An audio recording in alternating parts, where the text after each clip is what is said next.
Greetings and salutations, faithful Jack and Jozie viewers. I'm Josie. I'm Jack. And today we're doing our very first watch-along. Of what movie? Ghostbusters 1984. Oh man, I thought it was going to be He-Man. Oh. God! Alright, so I fucking, those little kids, those little shits, so ungrateful for having fucking Ray Stantz and Winston Zeddemore at their fucking birthday party. Dude, if fucking Dan Aykroyd and Ernie Hudson showed up to my birthday, I would have shat myself. Not Dan Aykroyd and Ernie Hudson. Ray Stantz and Winston Zeddemore. If they showed up to my birthday, I would have shat myself. I would have been like, oh, I'm probably going to kill myself after this because my life has just peaked. Yeah. It gets all downhill from here. Well, what if Peter Venkman and Egon Spengler showed up instead? Even better, because Egon's my favorite. Yeah, Peter would probably try hitting on my mom, which would be weird. But yeah, I can actually see that happening with my mom too. but I love Egon. Egon's my boy. Well, we'll talk about that. Yeah. We're gonna do a watch along. We're gonna do just like Riff Jack when we say go or whatever. Just press the button on your DVD player or your Netflix or whatever the fuck you're watching this on. We don't care. Yeah. We don't judge. You know, you can do whatever you want. Jack judges a little bit, but it's fine. Maybe just a little bit. So yeah, we'll let you know what's on screen. We encourage that you watch this movie along with us for the full experience. But you can watch it as a podcast too if you want. Yeah, we're gonna try and be entertaining and if you're a trucker. Yeah, if you're a trucker, and you're not gonna watch it Madagascar Family Guy style. This is one of Josie's favorite all-time movies. Oh yeah, like top 5. Yeah, this is top 5 movie. I wouldn't go that far, but I love this movie a lot. I saw it as a kid and I loved it. Well, hold on, we haven't even started yet. Exactly, I'm just doing the introduction. So yeah, we'll let you know what's on screen just in case you feel as if you might be a little lost or anything like that. Just make sure it's synced up just right. We won't lose you. Occasionally, we'll just update you on what we're seeing. Mm-hmm. Hopefully, you can't hear the TV audio because I put a little box around the mic. So if you can, I apologize. That must be frustrating, but this is our first one. We'll work out the kinks as it goes on. If you can't hear it, I beg you to please send Josie Days death threats. Yes. I love them because I love attention. Okay. So I'm going to start it in 3, 2, 1, click. Cluck. I said cluck. Okay, wait, fuck. Okay, it turned the subtitles on, but that didn't mean it played the movie. God damn it, Josie. Okay. Everyone at home. Alright, start it over. Rewind. Alright, here we go. Be kind, rewind. 3, 2, 1, click. There's a bit of a delay because it's a DVD. How can there be a delay if it's a DVD? Well, because, I pressed clicked and it was, on the menu for a couple seconds. Whatever. All right, right now... The lady showed up. Yeah, the Columbia Pictures logo, I guess you'd call it, just showed up. It just popped up. And the Columbia Pictures lettering just showed up, so hopefully you are that in cool sync. Theremin music is playing. Love yes, that music. I think Ghostbusters... I would go as far as to say Ghostbusters has the best soundtrack in any movie. That's fucking love the Ghostbusters soundtrack. I imagine it in my head. I'm just going about my day-to-day life. It is that fucking good. Mm. So right now we're seeing the line. I love that. Okay, you don't have to keep doing that. Okay, yeah. Jesus. Okay, fine. So this is a pretty iconic opening scene for a movie. Uh-huh. Do you want to talk about kind of the genesis of the movie? Oh, where it came from? Yeah. Well, I know, so Dan Aykroyd is he's a paranormal nut. And he wanted to make a movie about, space operatives. It was gonna be Ghostbusters. Well, first of all, let me talk about his fascination with the supernatural. Dan Aykroyd's father wrote a book on ghosts. His grandfather tried to contact ghosts with radio equipment. And his great-grandfather was an honest-to-God spiritual medium who did seances and stuff. Mm-hmm. So you could say he inherited a lot of that from his lineage. He was in it. And he read a paper on parapsychology and quantum physics, I guess. And that inspired him to write a story about people using science to counter ghosts. But Josie's right. It was going to be it was going to have aliens and time travel. Dan Aykroyd wanted it to be a lot more sci-fi, a lot more Star Trek. I don't know why he wanted a movie about hunting ghosts to have aliens and time travel. Probably, that's just the way his mind works. He really wanted his good friend John Belushi to star alongside him. But he died. Unfortunately, in 1982 he died. And so Slimer was supposed to be based off of him. We'll get to that. Yeah, okay. I guess we'll get to it once it gets to the Sedgwick Hotel. Do you want to just take a, if you don't know, do you want to guess on the other actors they consider to play Peter Venkman? I didn't. No, I'm unaware. You want to take a guess? Who they considered? Okay. O.J. Simpson. No, they were considering Michael Keaton, Chevy Chase. Okay. Tom Hanks. I can see Chevy Chase. They're considering Tom Hanks. Great song, by the way. This is a great song. They're considering Robin Williams, Steve Guttenberg, which I cringe just thinking about, and Richard Pryor. I can see like half of those. I don't know. I think they're all terrible except for like Tom Hanks. Well, this is a movie that is 1,000% perfectly casted. None of them could have done Peter Venkman justice, though. Yeah, this is. I would consider this a perfect 10 out of 10. Literally flawless. This is a great scene. This is a great way to introduce Peter Venkman's character. Incredible commentary. Like, this is a great scene. Well, it is a great scene because it's a perfect way to introduce Peter Venkman as a character. He's a con artist and a sleazebag. Yeah. And the novelization, they go into more detail on it, but Peter Venkman's father... I've not read the novelization. Peter Venkman's father was a con artist, and we even see that in the cartoon. I don't know if that's canon or not. I've read the IDW comics. I'm pretty sure the cartoon is canon. Well, Ghostbusters, at least in my opinion, I actually made a Ghostbusters timeline chart. I'll put it on screen real quick for y'all. It's kind of like Godzilla, where it has like branching timelines. Exactly, that's what I was gonna say. So first, the way I branched it out is that the first Ghostbusters, is the root of it all, and then there's a real Ghostbusters universe, which has Extreme Ghostbusters. And then there's the IDW universe, which incorporates the video game, which is kind of the unofficial third movie. And then there's the Afterlife universe, which is... well, hang on. I'm sorry, I wasn't paying attention. Which one has the game? The comic book one. Okay. Because the protagonist in the game appears in the comics. We'll talk about the game in a minute. Yes, because I fucking love that game. We'll talk about it. Yeah. Apparently, Peter is going to be in the novelization. Peter's described as being even sleazier. Like he goes after he invented like a mind control machine that targets co-eds, which is that's not cool, Peter. Who's the novel written by? It was written by one of the writers of the cartoon, actually. Interesting. In fact, they hired him because of that. They're like, "Hey, you did novelization. Can you come work on the show?" I fucking love the cartoon. I think this is a perfect concept for a cartoon. I loved. In that very first episode, I remember falling in love with it because they first of all, they talk about the continuity. They talk about fighting Gozer the Gozerian and like the psychic imprint on their clothes and what. And I just love Egon's explanation of like, if you touch an object, use a psychic imprint, like a fingerprint. Like, it was made by people who actually like gave a shit. Yeah, like the characterization is actually extremely well done. Rock spot on characterization. The same with the IDW comics, which are, in my opinion, very, very good. They get a little hit or miss later on, but I really enjoy... The show went to some serious seasonal rot. Well, yeah, I'd say season 1 is definitely the peak of the real Ghostbusters. That's fun, because I forget who fucking, they had Garfield voice Peter. Lorenzo Music. Huh? Lorenzo Music. Is that his name? Yes.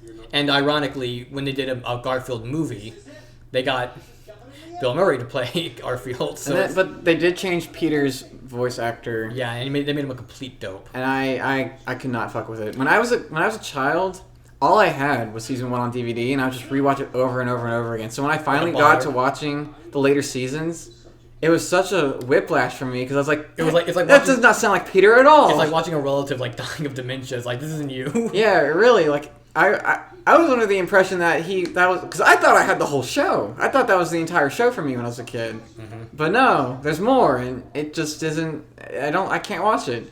So I have a very deep fondness for at least season 1 of that show.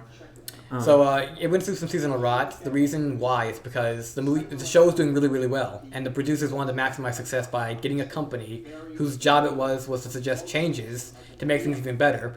But they didn't have any fucking research to base any of their assumptions on. So all they said, they made up some really sexist, racist things to change, like give all the Ghostbusters specific roles and make fucking Winston the chauffeur. Like that was his role. He was the driver. Holy fuck. And then like Janine. I did not know that. They all kinds of know for Janine. Janine was like, her glasses were too pointy. That scares children. So they had to make them round.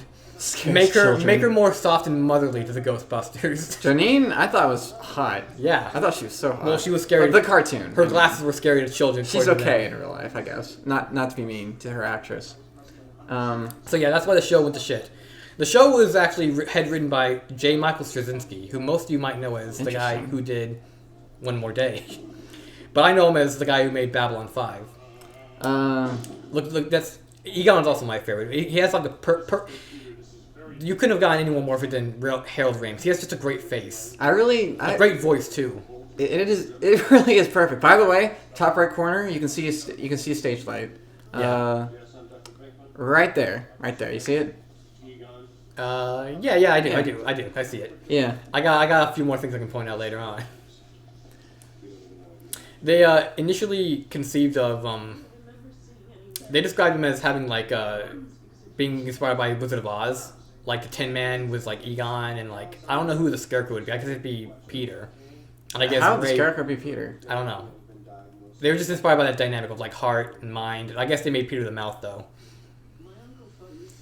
I guess the analogy, fucking Winston would be Dorothy, which kind of makes the most sense out of all of them. By the way, in the cartoon, Ernie Hudson actually offered to play Winston, but they said he didn't sound enough like Winston. Yeah, so fucking weird. That's a fucking wild thing to say to hear from someone. But there's a lot of jokes rewatching this that just obviously go back as an adult. I flew over my head as a kid.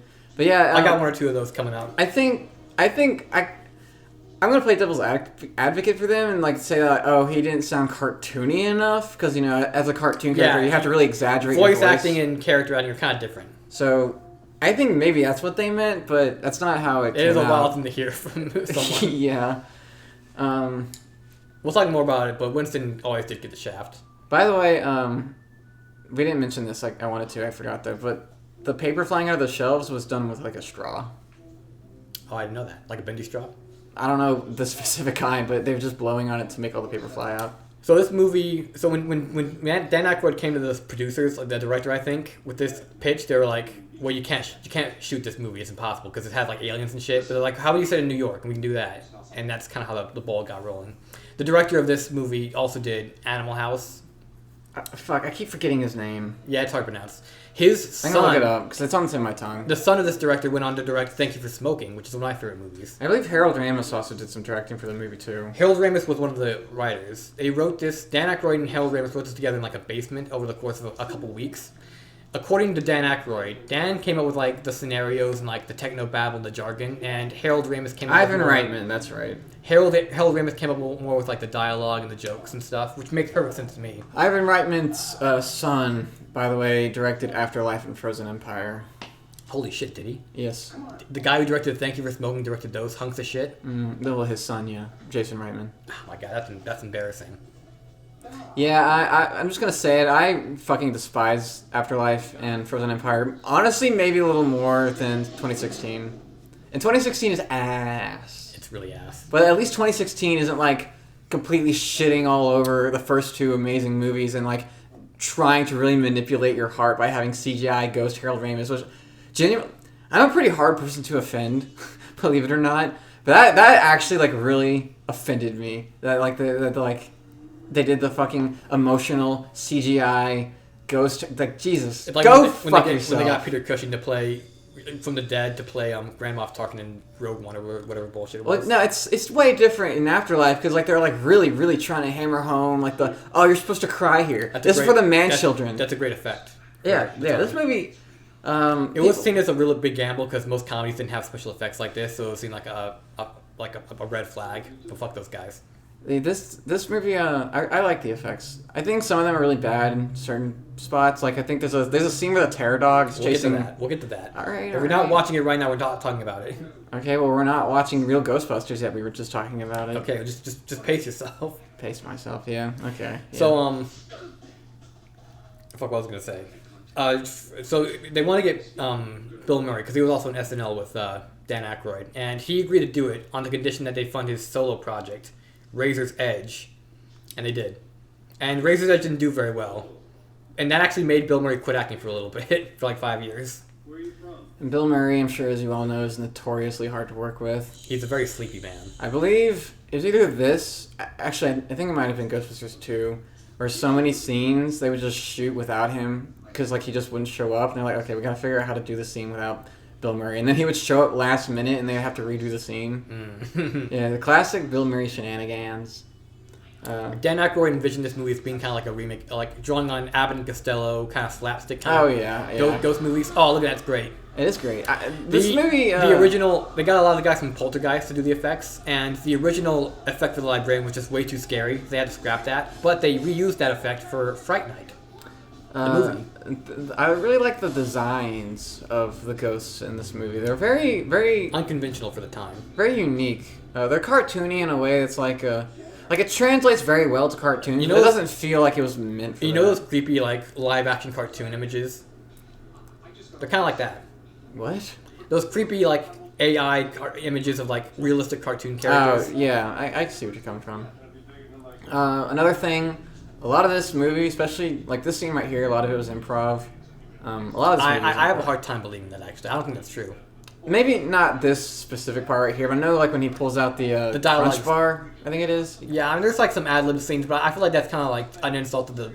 Harold Ramis for like writing such tight dialogue. No, I am not detracting from that at all. I think the script itself, like the actual screenplay, if you read it, it is flawless. Like I really, the dialogue is very tight. It's extremely. I really do think this is one of the greatest movies ever fucking made. I think it is an American cultural milestone.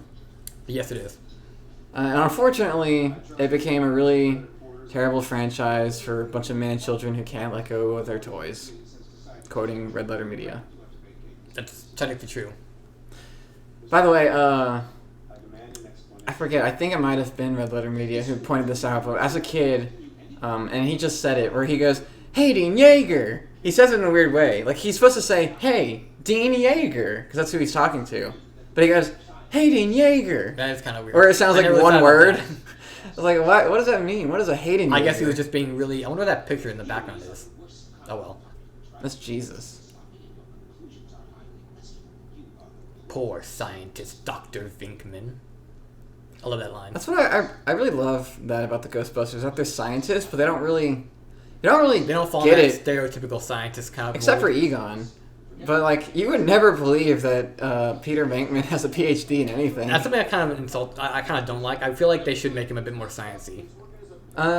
I suppose, yeah. I mean, not scientisty, more like just in the know. Yeah, he knows what he's talking about. Mm-hmm. And Winston. I love this line. That completely flew over my head as a kid, but now that I'm an adult, I'm like, I love that line. Yeah, they expect results. This movie, I've already seen it. It makes fun of academia a lot. But this is a movie that, if you like, for the first time seeing, I think it's just you will just not stop laughing. Yeah. If you're an adult, it's one of the most quotable movies ever made. As a kid, you like it for the action and the cool, sci-fi stuff. But as an adult, I honestly appreciate this movie more for just the dialogue. Even though I do really, really love the proton packs and all the ghosts and stuff. If you want to see another really great Harold Ramis movie where he's also like starring, I really recommend Spies Like Us. It has Chevy Chase in it. It's a very fun movie. There's a movie Harold Ramis did, I think with Bill Murray too. It's kind of making fun. Look at that. Look at his body language. That's perfect.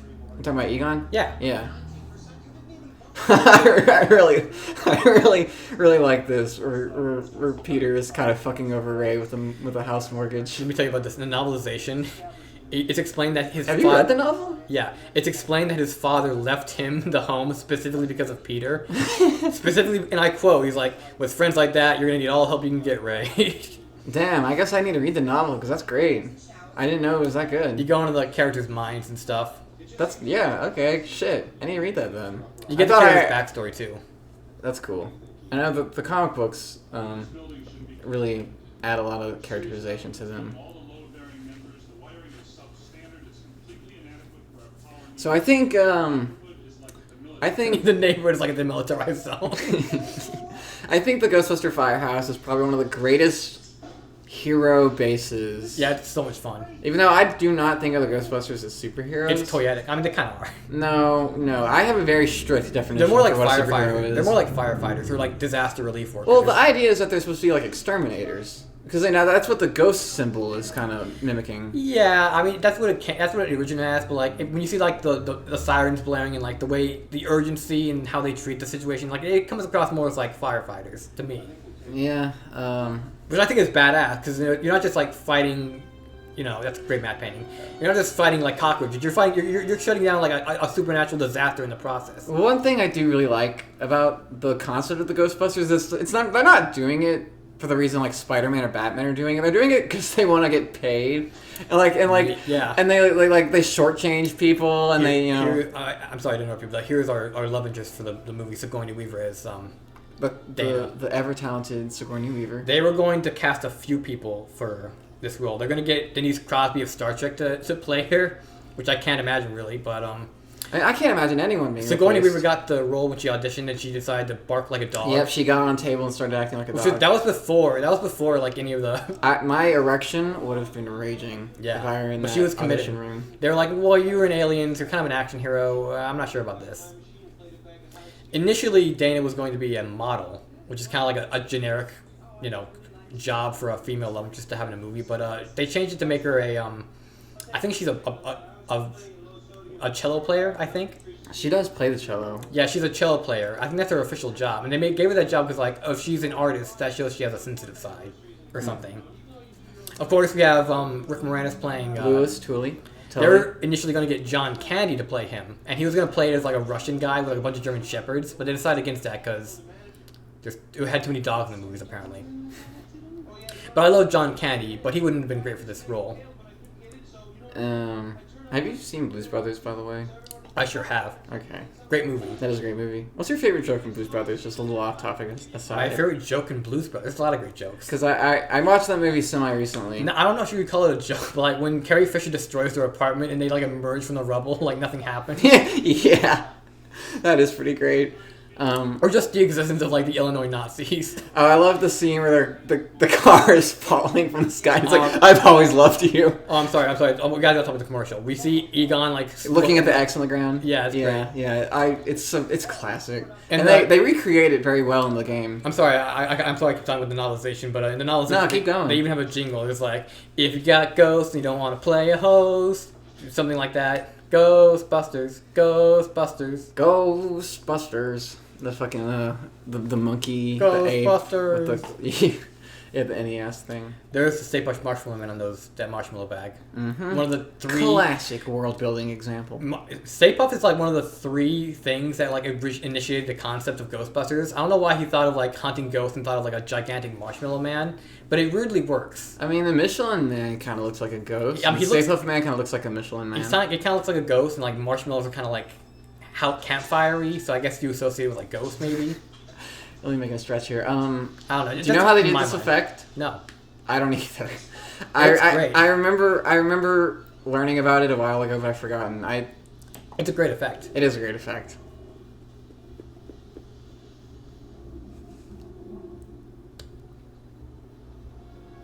See, this is a pretty great musical score. This is great dramatic reveal. This is a good movie. So even though I wouldn't say this is a kid's movie, I think this is the perfect movie for a kid that wants to see a horror movie, but is too young to really see a real horror movie. This is a good thing to ease them into. This movie definitely scared me as a kid, even though I loved it to tears and I watched it over and over again. Yeah, I mean it could be scary. It's definitely intense. I think just the terror dog stuff in general, I thought was very freaky. Maybe a little early to talk about, but Ghostbusters 2, the reason I like Ghostbusters 2 a lot is I think it's actually scarier than the first one. Honestly, I'm going to be honest with you. I don't get the hate for Ghostbusters 2 at all. No. I really don't get it. It's the same reason I think Spider-Man 3 is overrated. Whenever people talk about the problems with Spider-Man 3 or Ghostbusters 2, they always talk about all those are problems with the first movies. I think Ghostbusters 2 is a great follow-up, along with Spider-Man 3. There's Janine, great character. All the characters. Oh, by the way, I think it might have passed already, but bottom left corner, I think it might have already passed, but you can see a stagehand pull a prop behind that shelf right there. Good eye. Yeah, I've seen this movie so many fucking times, dude. Yeah, wait. I think you might see it right here. That thing right there on the floor, I think it might happen. Oh, there's Egon. Yeah, I like eating her out from under the table. I guess. I like that visual, that joke. I swear to God, it hasn't happened yet. What this movie does well, and I think the cartoon does also really well, is they emphasize that Egon is still an emotional being. He's just not very expressive. Yeah, I mean, he's probably autistic. He's probably got some kind of Asperger's. And what we're talking about, by the way, on Ghostbusters 2, the reason I think it's scary is because like you have like the scary Mary Poppins ghost. I think the slime is fucking scary. I think that part in the railroad with the fucking corpses hanging from the chains. Absolutely. The Skeleri brothers, those are fucking scary. That like owl coat thing. Yeah, those are all scary things. It's freaky as fuck. People are like, oh, it was too influenced by the cartoon. It was like, no. I don't know. No. Like all the cartoony stuff in Ghostbusters 2 is present in Ghostbusters 1. I swear to fucking God, that hand is gonna pop out like the fucking Addams Family. Ghostbusters 2 is my favorite line from the movies. It's gonna be a really weird one to pick, but What? Yep, right there. Oh, I see it. Yeah. My favorite line from the entire Ghostbusters franchise is that part in Ghostbusters 2 where he's like, "You didn't even have a slinky? I had part of a slinky, but I straightened it." That's such an Egon thing to do. I straightened it. I love him. I'd love to see a prequel series about his childhood. I would have loved to see. I would have loved Janine if her glasses weren't so pointy. It scares me. What an odd criticism. And they're completely baseless too. I mean, that accusation. They're just making shit up basically, and it fucked the show. What do you think it was? Well, if I knew what it was, I wouldn't be. I love the set. Look at all the shit in the background. Oh yeah, it's got great set design. All the science, the science in the movie's done really well. Obviously, it's fucking bullshit pseudoscience, but it's very fun bullshit. Not pseudoscience. It's just sci-fi. Yeah. But like, I don't care as long as my rule of thumb when it comes to like shit with made up fantasy magic rules is like as long as you just stick to them, then say whatever the fuck you want. For sure. I think it's really helpful that Dan Aykroyd, although he believes in the supernatural, he believes in a very scientific way. And I think that helps a lot, making it believable. There's an interview clip of Dan Aykroyd where he's talking about when he showed his kids Ghostbusters, and his kids like asked him if it was real, and he was like, I couldn't lie to them. Yeah. I told them, yes, it is real. I mean, even like the Zool stuff. I don't know specifically, but it's just like yeah, it's real. It's all true. It was like his poor kids were, wow, my daddy's a Ghostbuster. He saved the world. I mean, his dad is a Ghostbuster, and I guess he did save the world. I guess so. He saved my world. He made Crystal Skull vodka, which I've heard is good. I don't drink, but I've heard it's good. I think it's cool he made a Crystal Skull vodka. Great design for the scary fuck, I was gonna building. Say something. Well, it's okay. I'll probably remember it later. By the way, this device Peter has, I remember I had a Peter Venkman toy. It was more like a doll. It had this action figure. Whatever. It was more Barbie-like, if anything. It was like the design was based off the real Ghostbusters, but he had the tan uniform, and his accessory was that. I don't even know what that does. It's like a fishing pole or whatever. Yeah, I've never seen that anywhere else besides Ghostbusters 1, and for whatever, and that toy apparently too. Like I don't know what it does. Like it has a magic wand almost. I don't understand it. I mean, Spectro Petroleum. To me, I always kind of just like pictured it was just like a nothing. Peter's just using it as just like a prop to get closer to Dana. And Ghostbusters usually does have pretty good toys. They do. I fucking... Well, I didn't have a proton pack. My mom bought me a homemade proton pack. My mommy got me a homemade proton pack. Yeah, she did, off of eBay from some nice person who made one themselves. And I used that so much. I beat it up. It's an unlicensed nuclear accelerator. I like the slight commentary of Egon. It's like, the proton pack is not a toy.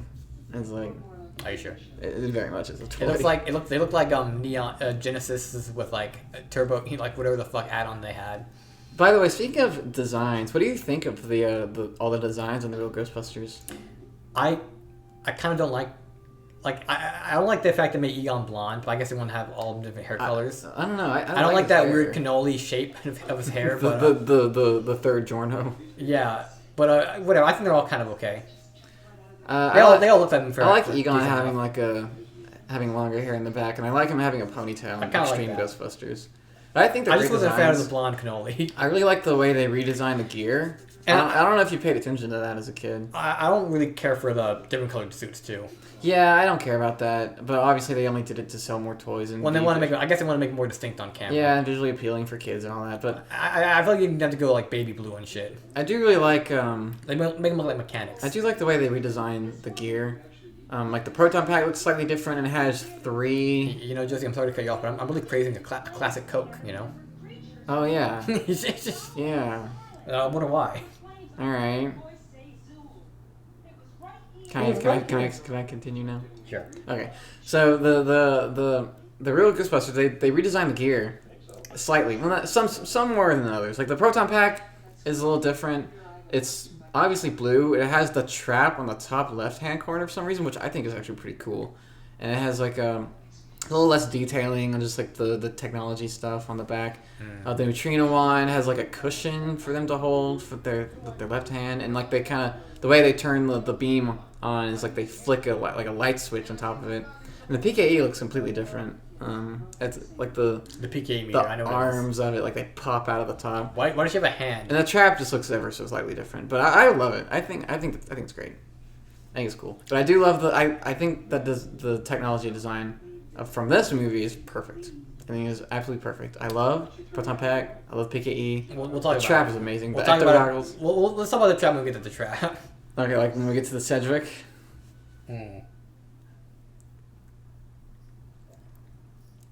So, fuck, I forgot what I was going to say. You're too busy talking about fucking proton packs.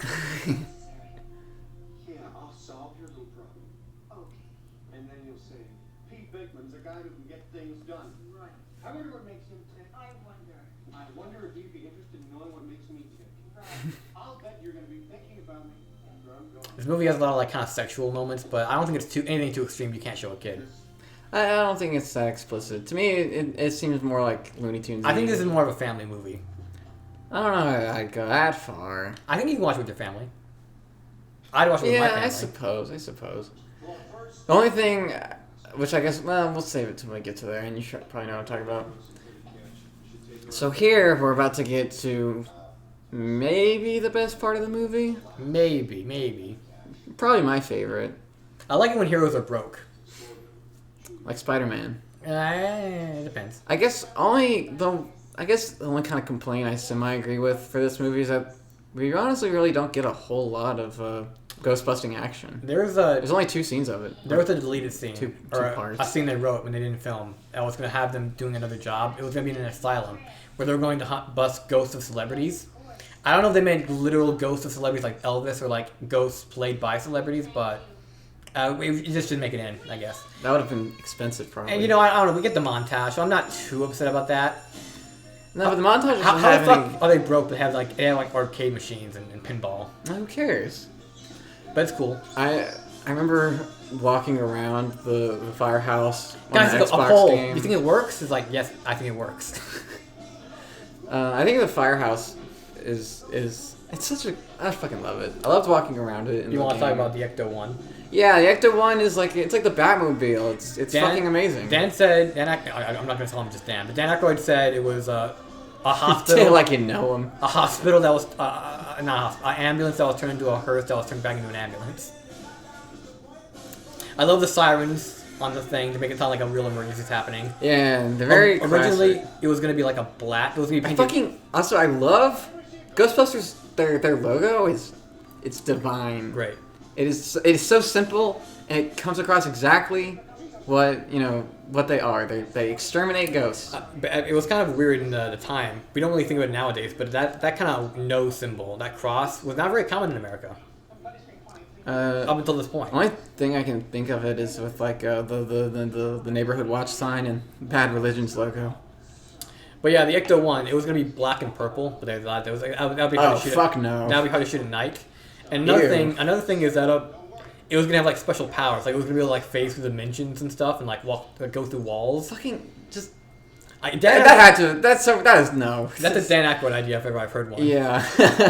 Look at those goggles. He looks great. But just look at the way. Just look at this. I love the uniforms. I love all the gear. They're just head to toe and Somebody saw equipment. 112.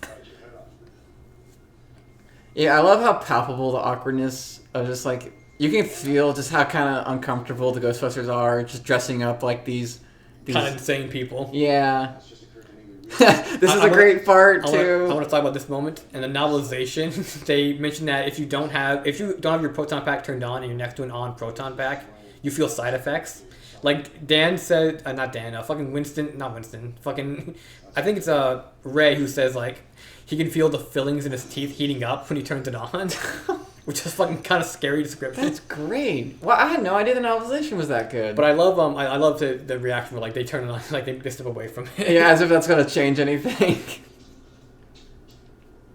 Now I love how like fucking on edge and ready to go Ray is, and then Peter just walks in. He's not even holstering his gun, or he's not even like.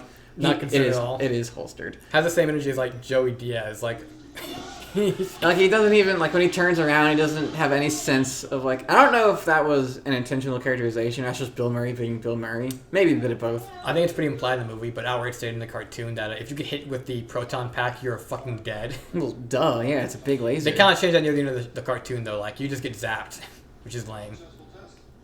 And also, there's a lot of rule changes. Like the whole thing of you can't look into the trap. Good idea. Yeah, we can do more damage that way. That's love that line. But I love that detail. You can't look into the trap. Like the implication it'll suck out your soul. I love that. You're combining the occult and but they science. don't ever really do anything with that. Yeah, I wish they incorporated that more. Or like just made it, I'm pretty sure I'm slightly recalling something like that in the comics with Kylie Griffin. There's like an instance with that. And Kylie Griffin, by the way, is a character from Extreme Ghostbusters. So real quick, Slimer was he was called Onion Head because apparently he smelled really bad, and he is apparently designed based on Jim Belushi. So Jim Belushi did make it into the movie, and as a ghost, no less. Well, we should clarify here. So he was supposed to be based off Jim Belushi. John Belushi. I'm sorry. John. I've got his name wrong. Yeah, me too. I was going off you. I'm not as big as a Blues Brothers fan as I am Ghostbusters. But so it was supposed they're supposed to base it off him, but they couldn't really figure out how. And like, okay, let's just make him look like a fucking gross monster. Yeah. And they were like, oh, there's no way they're gonna accept this. This looks nothing like him. I love how he faces through the wall. And he lives like a slime on the wall. And one of the executives were like, it looks just like him. Great job, guys. And we're like, okay, sure, yeah. In the novelization, he's yellow and not green. Oh, that's terrible. Yeah, I don't agree with that. But I love it in movies when like the design, like they call the monsters something different from what the audience calls it, like Jaws and Bruce. I like the way. One of my favorite scenes right here. Where he gets slimed. Yeah. Classic scene. I kind of hate whenever they put the neutrino on their belt. I hate that. A little weird. I think they should put it right on the pack. More aesthetically pleasing. So Slimer was designed in one night because they were behind, and apparently the designer was on cocaine. He did a bunch of cocaine, and then you got to design one in one night. This scene. This is my favorite deadpan comedy reveals in the movie. Watch. Yeah. What happened? Are you okay? He slimed me. Like you think he got fucking murdered or something, but he's like, he slimed me. This scene is recreated, quote unquote, recreated pretty well in the video game. Oh, I'm sorry. We have to mention this. I got off topic, but they actually do explain what happens if you look into the trap in the cartoon. You know what happens? What? You get teleported to 1956. Are you fucking with me? No, you get teleported to the 1950s. I guess it had to be one of the seasons I haven't seen yet. It's been the shittier seasons, but like... Because I haven't seen the whole show. So for some reason, it consistently always lands you in the 50s, I guess. Fuck. Oh yeah, the video game. So the video game, you go to the Sedgwick for technically the first mission. A lot of the video game is like kind of recreating the first movie for like the first quarter of it. The video game's great. I really way fucking better sequel than Afterlife ever could hope to be. 100%, dude. 100%. I would say, if my observation of there being different branching timelines is, canon, whatever, quote unquote, I think the video game / IDW universe would be my favorite. I like the cartoon universe. Fucking despise the Afterlife shit. The cartoon universe has some pretty cool shit in it. Like they mentioned Sam Hain. They fight the four horsemen of the apocalypse. And I love the fucking boogeyman looks fucking awesome. I love Extreme Ghostbusters. I gotta talk about this too. And they used the Necronomicon in one of the episodes of Ghostbusters. But of course, in the later seasons, one of the notes was like, you can't use real supernatural shit. And then so J. Michael Straczynski makes up like an ancient text. It's called some ridiculous fucking name. And they're like, you can't use that. It sounds too much like this other thing. It's like, I promise you, it's not a real thing. It's like, it sounds like it could be though. They couldn't even use that. Even though they used the Necronomicon on one of them. Ridiculous bullshit, man. Those producers, they don't know what they're fucking talking about. I like how the wine just goes through them. I can't even think of like a big, successful blockbuster movie that wasn't like a dare, a gamble. You'd think these studio heads would be like fucking better at stuffing that shit out, but they suck at it so much. Suck at it. They have no idea. They have no reliable way of predicting what's successful or not. And I think it's ridiculous they don't even acknowledge that. At this point, they should do the opposite of whatever they think they should do, and then Nice they shooting, would make Tex. more money doing that. By the way, I love how like out of control. Like Egon couldn't even turn off. Whoa! He couldn't even turn off the proton pack. I love it. I think it's great. I love how I love this, dude. It's like such reckless destruction for no reason. Yeah. It's such a great like gag too, because he's with the hotel owner or whatever he is, talking about how it's under control. I love how they're not just vacuums strapped to their backs. Like they have to arrange it and like the strap under it. It's a lot more complex. And it also lends itself very well to a video game. Yeah. I will say I'm a fan of Spirits Unleashed. I think that's a lot of fun. That's a good game. That's the game. No, it's it came out like 20. Don't Cross the Stream. 2023 maybe. It's like have we gotten to the Don't Cross the Stream speech yet from Egon? What do you mean? Have you explained why you can't cross the streams yet? Oh no, I haven't, or he hasn't. Yeah. Okay. I'm just waiting for that moment. They don't explain that until the final act. I don't. They just say you shouldn't do it. Yeah, I know. But I think that's coming up. No, it isn't. Great music. It's not coming up. I think it is. It's not. I swear to God, I've seen this movie a million times. They just mentioned it. And they already mentioned it. Yeah, that's what I was asking. Like, did they mention it or not? Don't cross the streams. Like Egon gives like a fucking speech about it. It's not a speech, but like, yeah, he says not to. Yeah, I always got confused in that speech because I always wondered like, does he mean like all life as I know it, like all life on Earth will stop, or like all life for me will stop? It's just total protonic reversal. We kicked its ass. That line, Bill Murray, he said a bunch of different stuff, just a bunch of different stuff, and that's what they went with. This is a great scene too. Hang on, I want to talk about this. The Class 5 floor-warming vapor. The class system is actually real. It's Canon. Canon. Wait, Japanese. But anyway, the class system. Oh, by the way, look at that. See, he's subtly. I love that part. It's great. Oh, I love it. Yeah, the class system, they stick to it. It is a little inconsistent here and there. It's weird to me. Like, not inconsistent, but like it's weird to me how like animals are higher above than like people ghosts. Well, no, like Slimer's class 5, and Stay Puft is 7. Like you feel like there'd be more of a jump. Yeah, and like I think Vigo, he's like class 4, I think.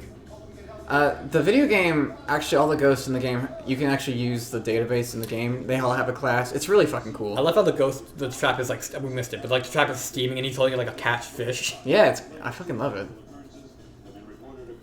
But yeah, class 1 is like just body parts, and class 2 are like vapors. And there's different types. There's like, the full-warming vapor. Yeah, and Slimer, class 5 is not the ghost of anyone who died. Class 5 is like just physical manifestations of real. You emotions. can buy a Tobin Spirit guide that goes way more into detail on this. I'm drawing from the game, I mean like it was like a Dungeons and Dragons kind of game. This is a great montage, by the way, and of course it plays the iconic song. It's a good montage, but I still wish we saw more of them just like actually busting a ghost in the trap. I would have liked to see that more because we only ever see it when they fight Slimer and then they fight Stay Puft and Gozer. Would have loved to see the asylum scene. Yeah, that was. This is a movie where I like to see a lot of like alternate dimension versions where like what if John Belushi was there? What if they got Eddie Murphy to play Winston like they wanted? I do like all these magazine covers. Yeah, I love that. It feels very of the time in a good way. I wonder what they're doing in this scene. Like in this moment, like what are they walking to or running to? I should say. I don't know. Interpretation. What do you think of the song, the famous song? Oh, of course, it's great. It's iconic. I remember you saying once you didn't care for it very much.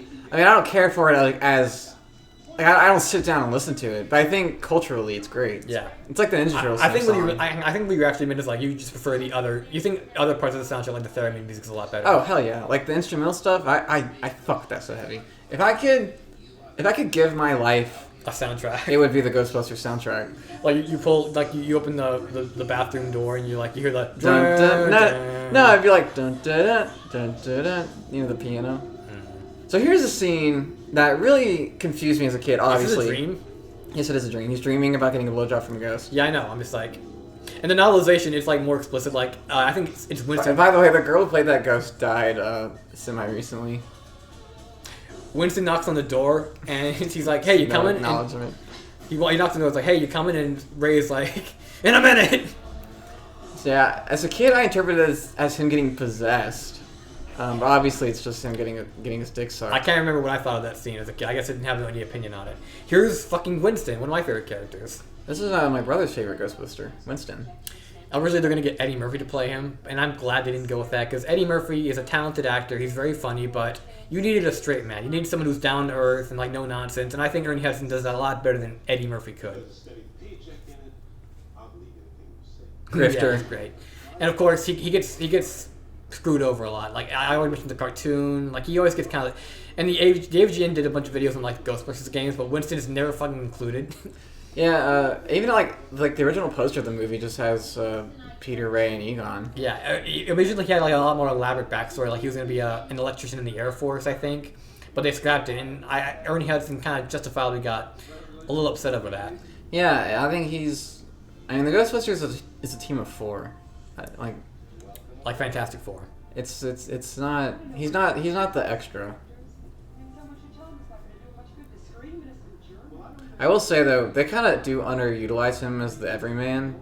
Like, I feel like they get a little more. Well, I think that's because Peter kind of because they didn't make him sciencey enough. He's more like the everyman, I guess. And also, Winston does pretty quickly just become very acquainted with just the world that Ghostbusters is. I can envision Tom Hanks playing the scene, but no other. No. This movie is perfectly casted. I'll say it again. Bill Murray, you need that. Only he can pull off that dry cynicism. Tom Hanks would have done like a really different Peter Venkman. I know, you're a big celebrity now. Do you have some information for me on my case? I wonder who that guy is. He never shows up again, does he? I don't know. I couldn't tell you. My instinct wants to say yes, for some reason. Didn't they change her job in like the next movie in Ghostbusters 2? She's like a painter or something, right? She doesn't. Yeah, she works at. That's what leads to Vigo. That's a really weird career change, going from. She's an artist. Well, no, but like it's a different medium. Yeah, but it's still art. That Hittites. By the way, that guy. Remember from the first scene with Peter? The guy who's like, there's a couple of wavy lines. The guy with the afro. He's the main villain in one of the mobile games. Interesting. I think I've played all the Ghostbusters mobile games as they were coming out. Sigourney Weaver was so cute in this movie. Fucking love her.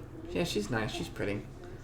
I miss hair like that. They need to bring curly hair like that. There was an AR alternate reality video game.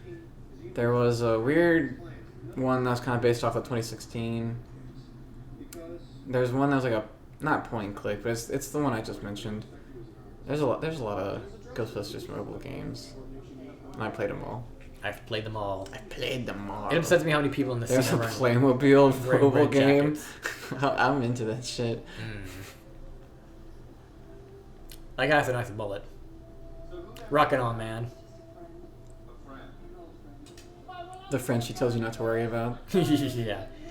One thing I don't like about Ghostbusters 2 is how they had to like redo the romance between I'm them. fine with that. I can totally believe that she would break up with Peter Venkman. And something I really dislike is how I was a really big fan of the cartoon of Egon and Janine getting together, so I really didn't like Lewis and Janine getting together in Ghostbusters 2.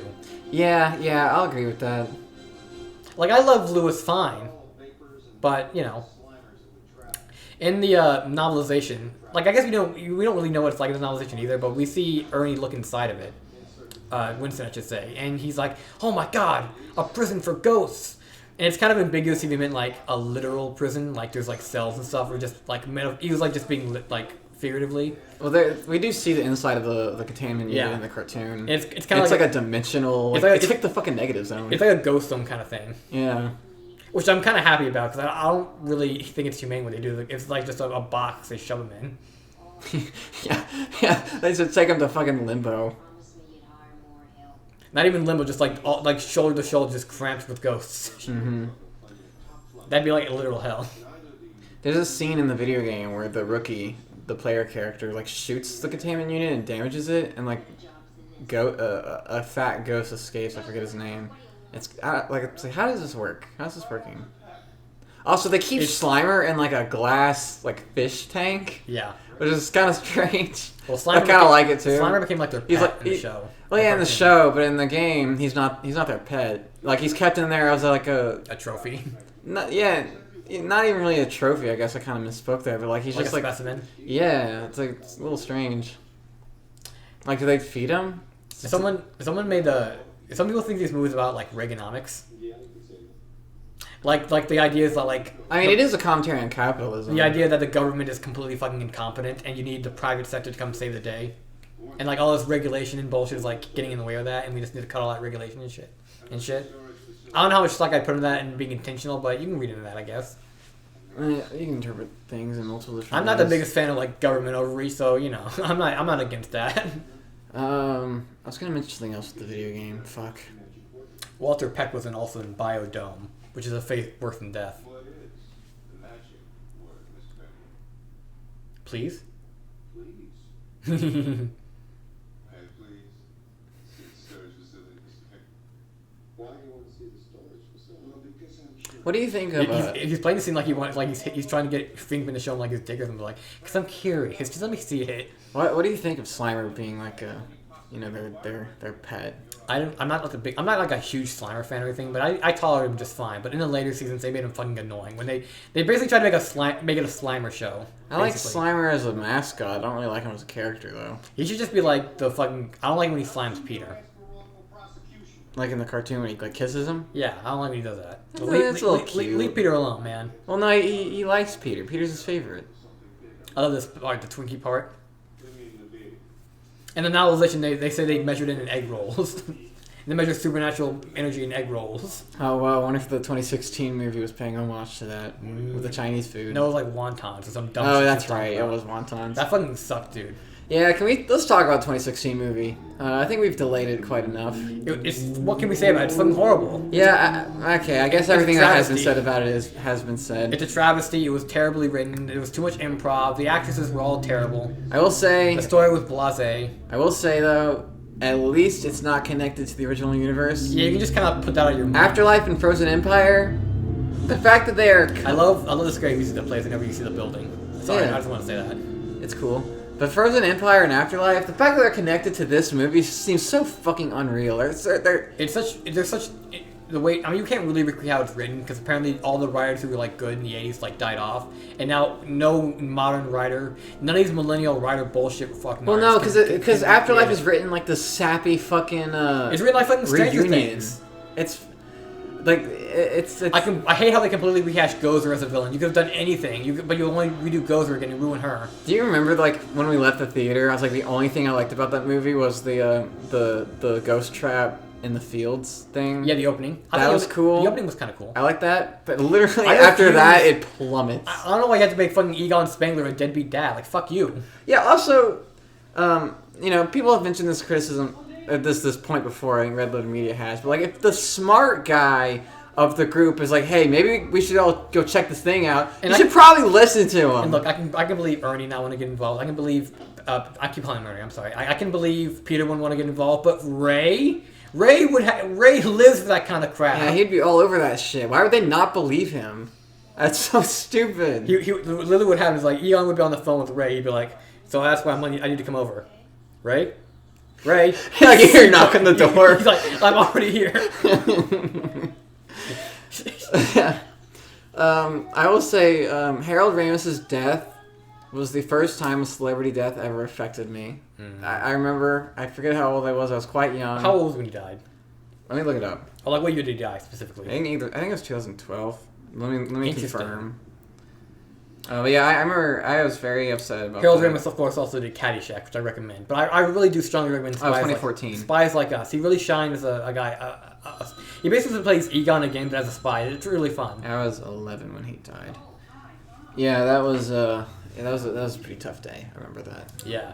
No, everything is fine. I think the biggest celebrity deaths that affected me were take off those pants. Harold Ramis, Stan Lee, Adam West.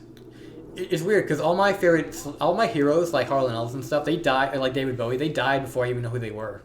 Like I usually discover them through their death. Yeah, I guess it's fair. I mean, I got into Type O Negative way after Peter died. Yeah, he's really cool. He's a Ghostbuster, you know. This is probably the scene that scared me the most as a kid. It's a very intense scene. Yeah, you can also see one of the hands in the chair. Cop in a field. He goes for. I wonder if she had like a talk with that guy. Like, So, hey man. you know. What you did. Gosh, she really is pretty in this movie. I just want to say that again. Do you think that I love that effect too, like the door folding, kind of like Nightmare on Elm Street. That's what I was about to say. But do you think that was unintentional? That the right there. Do you think that was unintentional? I think it's mostly unintentional. Like, how can you grab a woman's chest without kind of, you know? Yeah, like at first, like okay, yeah, like if you, it pops out. Like at first, you know, but it's like, you know, take your hand off after you can tell what it is. Maybe she was cool with it. Maybe she encouraged it. Who knows? I love this set design. I think it wasn't. You know more about, but was it Sigourney Weaver's idea to have her possessed by a Zool? Fuck. Oh, I'm pretty sure it is. I know this.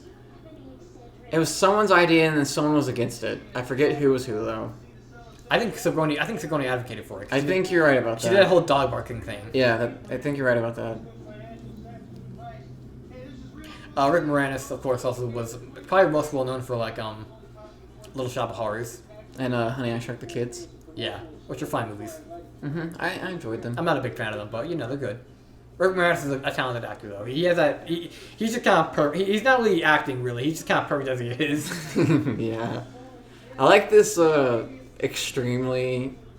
What would you say? Like, not. I don't say bimbo. Oh damn! Look at her. She kind of got this jiggle physics on. I guess. But like she looks like she's out of like a workout. She looks like that one of those Chipettes from the Alvin and Chipmunks, like live action. Man, those movies are so bad. Alvin and the Chipmunks. Yeah. Like which ones? The live action. All ones? of them, yeah. Even the animated ones. Maybe not the animated ones. I guess I did like the golden harmonica. I mean, thing. I really don't like the he looks awesome. But he does look awesome, and he's about to look really not awesome Vince in a couple Clortho, minutes. By the way, everyone talks about Zool, but Vince Clortho is an awesome fucking name. It is. I love that. Gozer's a cool name. The Keymaster's a cool title. The That's Gatekeeper. this is one of those kind of lamer effects. Yeah, it's okay. I appreciate that it's stop motion, but it wasn't integrated well. It's fine. It's whatever. That's a great effect, though. Something I kind of don't like is that he's always lying down. This is another scene that scared me. The chase. Like I don't like how he's always like on his belly, you know. The chase of it though, I thought was always really freaky because it feels like he's just always right behind him. And it feels kind of more stressful because like no one seems to believe him. Well, it's like, which is kind of dumb because I can see it. Yeah, exactly. I don't know why he wants. Is there a reason stated why he wants Rick Moranis specifically? Like, does he have to live in the house for it to work or the apartment? Well, yeah, the building is like inherently cursed. But I guess he just really wants fucking Rick Moranis. I guess. Rick Moranis was given the script in like an hour. He called saying he wanted to be on board. Yeah, game knows game. I think this restaurant closed since then. That's unfortunate. Yeah, piece of history. Somebody let me in. I know the firehouse is an operational firehouse still. Really? Yeah, that's surprising. But apparently it is also always consistently 24/7 flooded by fans taking pictures and stuff. Which one's which? He's the keymaster, right? Yes. Right. I think it's because I think it's funny, like, you know, key and locks, like male and female. I don't know. There's like a metaphor going on there. Probably. And the book is a lot more explicit that they had sex when they were possessed, which makes sense to me. Like, I don't know. I love the fact that the ritual to unlock the Sumerian death god is like having two devil gargoyle dogs having sex. The sex is very satanic. Oh, I don't see it that way, but it's ritualistic. Do people still like do people still buy flowers for people they're trying to like date? Well, I would. Would you? Yeah. You're a little old-fashioned though in areas like that. Yeah, I guess I am. So I don't know. I feel like would that be weird to people? If it ain't broke, don't fix it. I feel like if you offer a girl flowers, she'd really like it. Great costume too. It's great. If I got flowers, I had no idea what I'd do with them. Well, I forgot about this part. This is hilarious.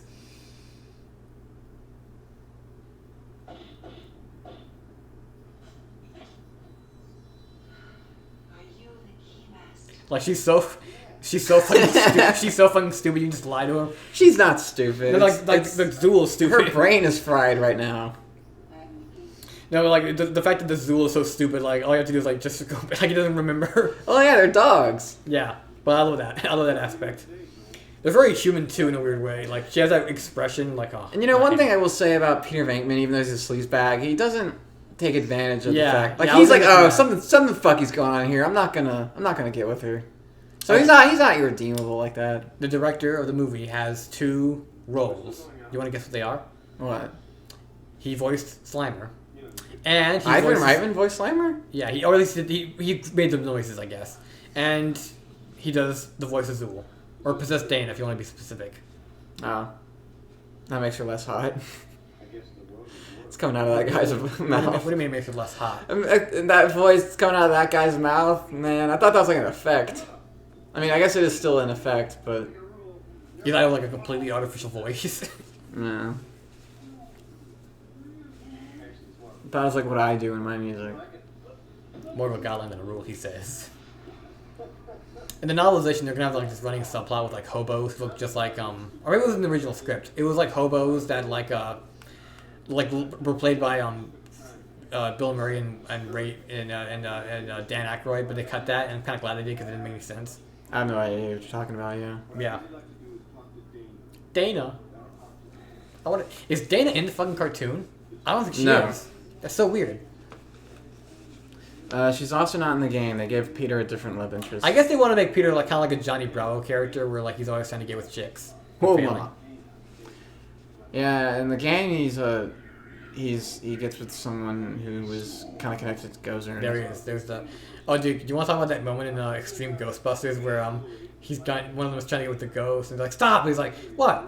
She's legal. Yes. It's like, whoa. That was what was his name? It's a Spanish name. Yeah. It's a Latin name. Miguel. No. I think it's Emilio. I feel like you. Let me look it up.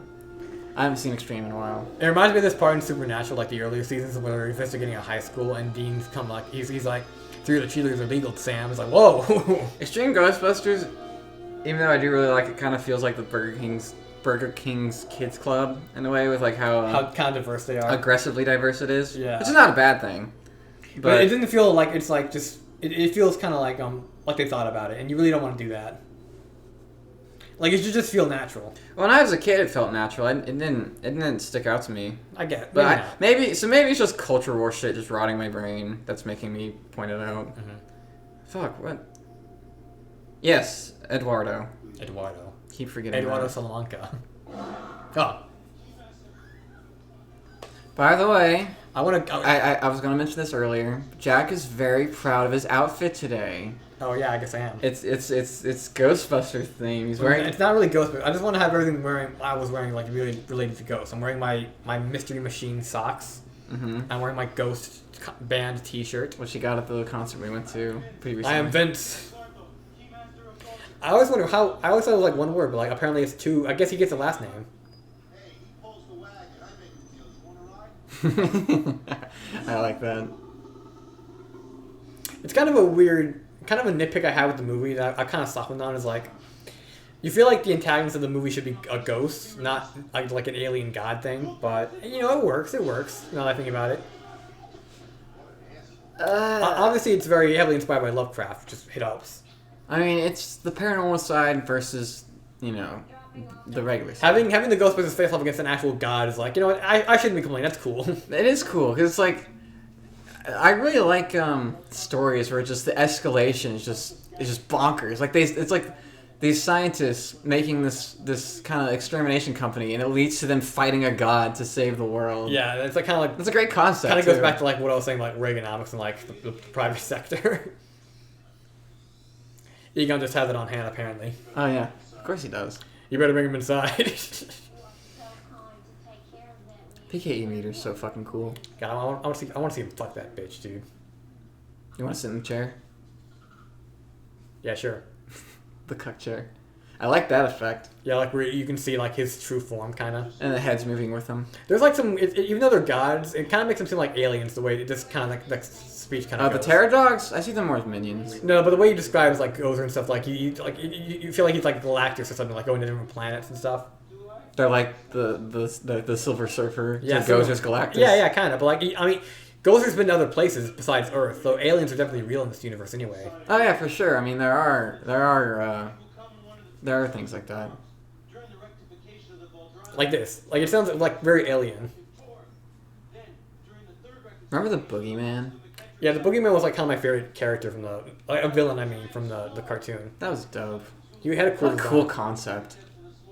And they fought Sam Hain. They fought the Four Horsemen. They fought a lot of like interesting, like even Cthulhu, I think. Maybe. So they actually gave a shit. They did give a shit. It's a good cartoon for most There's part. something very strange about this man. I'm usually very psychic, and I have a terrible feeling that something awful's gonna happen to you. I'm afraid. He's the Ghostbuster that dies first. Who? Oh yeah, Harold Ramis. Yeah, I guess he is. I don't like to think about that movie, but yeah, you're right. Weird foreshadowing there. Wonder if he cursed himself. One of the things I don't like about novelization is that That's what all the cool kids call Gozer. The Goes. the goes. Mm-hmm. Yeah, I would call her that too. The well, it goes. Gozer is anything. It's a man or a woman. Why I see her as a woman. Okay, I'm sorry. I mean, we've only ever seen her. I'm as sorry. I'm not woke. Shut okay? up, Jack. We've only ever seen her as a woman. Yeah. Well, and also Stay Puft. Why isn't Gozer a transgender icon? She looks the part.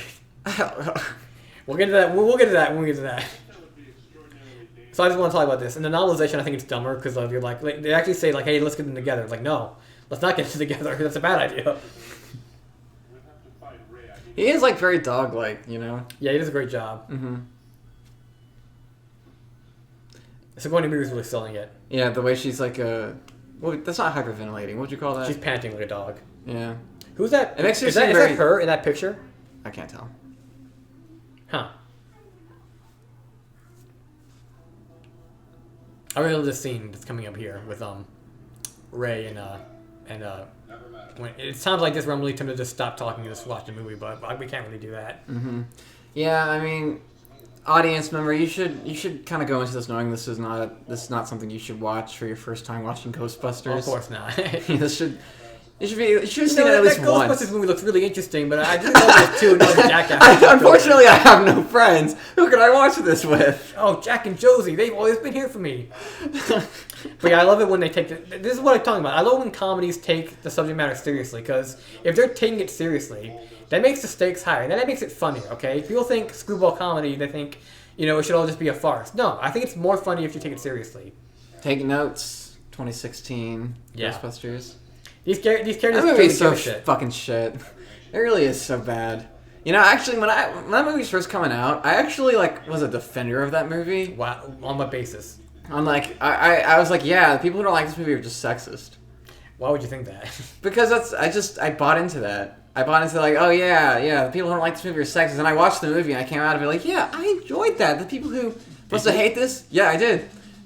I keep in mind, I was 14, so Ooh, I know that's a little older, but still. I've heard a lot of shocking things. Josie's confessed a lot of shocking things to me in my life, but I think that must be the shockingest. Look, I was excited for a new Ghostbusters movie. Okay, I've always wanted to see a sequel or whatever. Like you almost didn't want to believe it. Yeah, I guess there was a bit of Kinda denial know. there.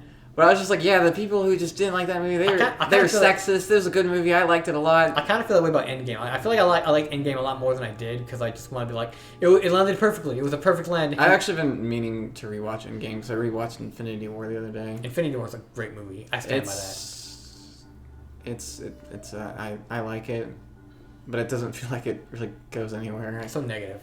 Ugh. We're talking about Ghostbusters. Excuse me, just where do you think you're going? Step aside, miss, or I'll have you arrested for interfering. Once again, the big government is fucking with the world or whatever. Big peck.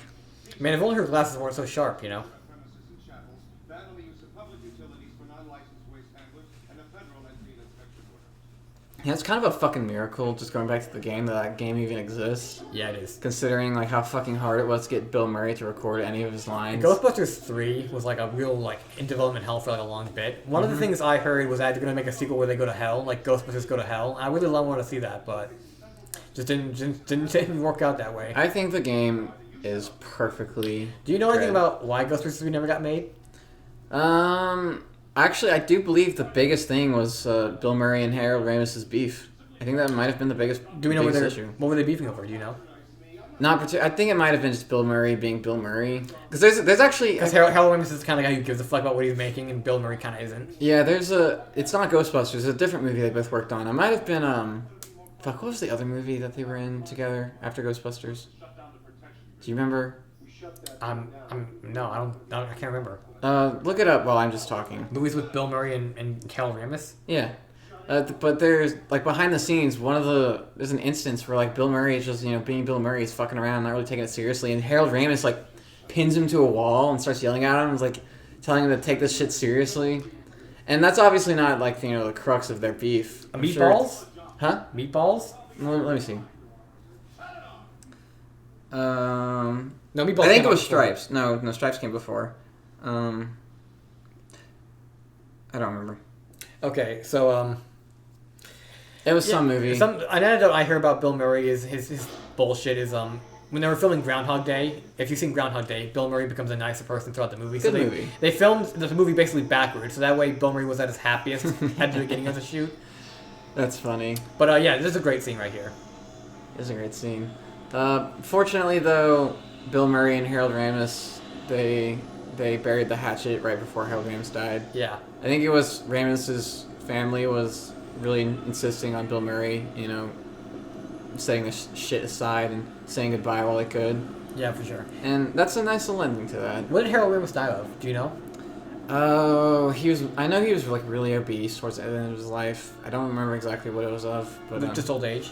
maybe he just had bad health problems. Yeah, I love this effect where like all the beam, the stream of fucking ghosts. Yeah, it's like the one time where like a beam shooting into the sky is like cool in a movie. You don't like Avengers? I mean, whenever I think about beam in the sky, I think of just like that generic trope, where it's just like, I think Avengers did it good. I think of like 2017 TMNT, which I do like that movie still. I think of Amazing Spider-Man. Oh, fuck! I forgot to mention that guy in the left-hand corner of that scene with like behind the police lines. There was a famous porn star cameoing.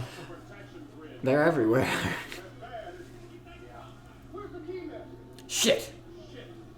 That's the first time we see him emote in the movie. We're about to do it again. Your mother.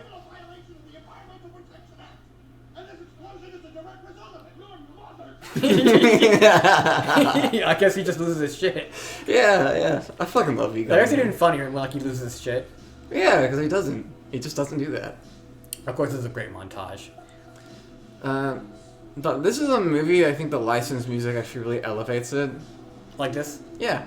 I remember that. I think I don't know. Maybe I'm misremembering. You said you didn't like this part either. This song. No. Okay. It might have been a different song because there's one song I don't really care for. God, she's so pretty. She is pretty. She's actually hotter than I remember her being. I didn't really care for her as a kid. Well, yeah. Well, no, whatever. So this is one thing. That's a great ghost right. That's one of my favorites. I don't know why he looks so fucking crazy and weird. So some people have discussed like, so is that taxi driver right there a ghost or is he a zombie? Because he's not see-through like all the other ghosts. The man who made that zombie taxi driver was the same guy who did the corpse for American Werewolf in London. I can believe it. You can see the inspiration. But yeah, that's kind of a point of contention there. I know Red Letter Media brought it up. In the novelization, it was literally the same guy from the hotel getting the hot dog. Kind of a strange coincidence, but whatever. Phew. I love making whooshing sounds. It makes me happy.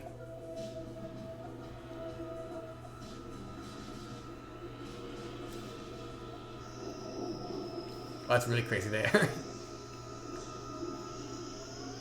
When I was a kid, that scene was a lot scarier, I guess. I don't know. There's something apocalyptic about this whole movie. I really like. It is apocalyptic.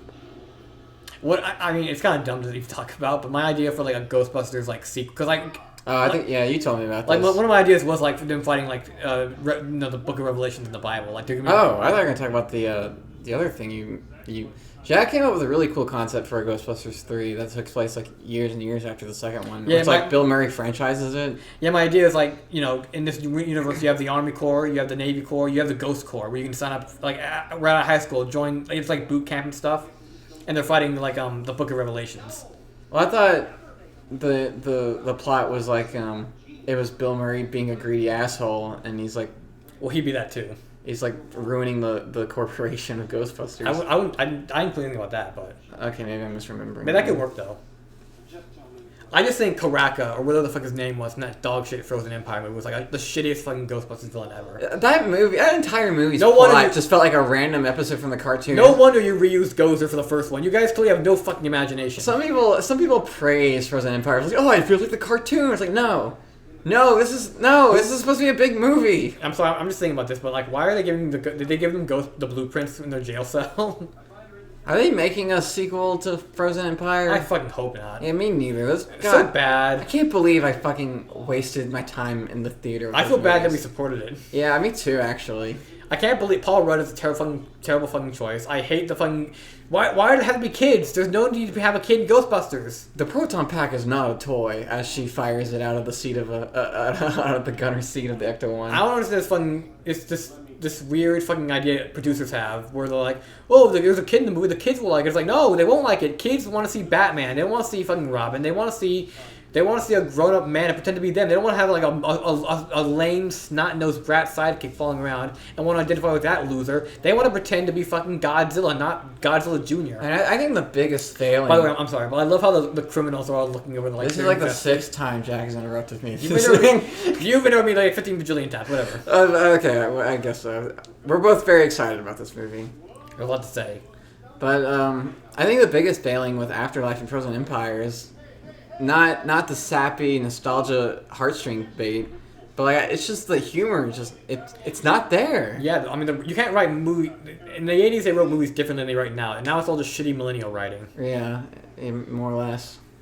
Everything's got to be quippy and quirky and snarky and fun. Oh, you can't have a genuine emotion. Me 10 years By the way, ago, that's the dad from Family Matters and the cop from Die Hard. It's true.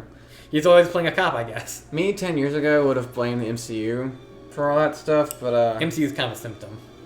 Yeah.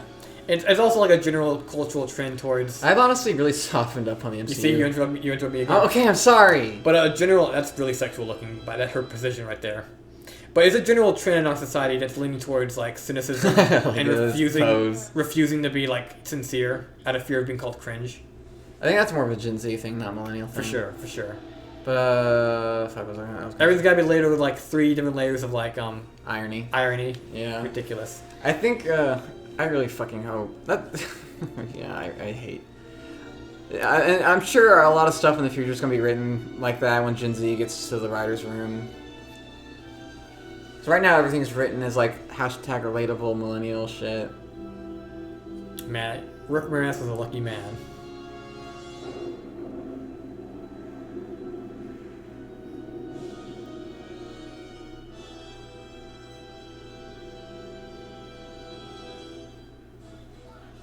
I like how he's just still in his street clothes while Dana has like this elegant,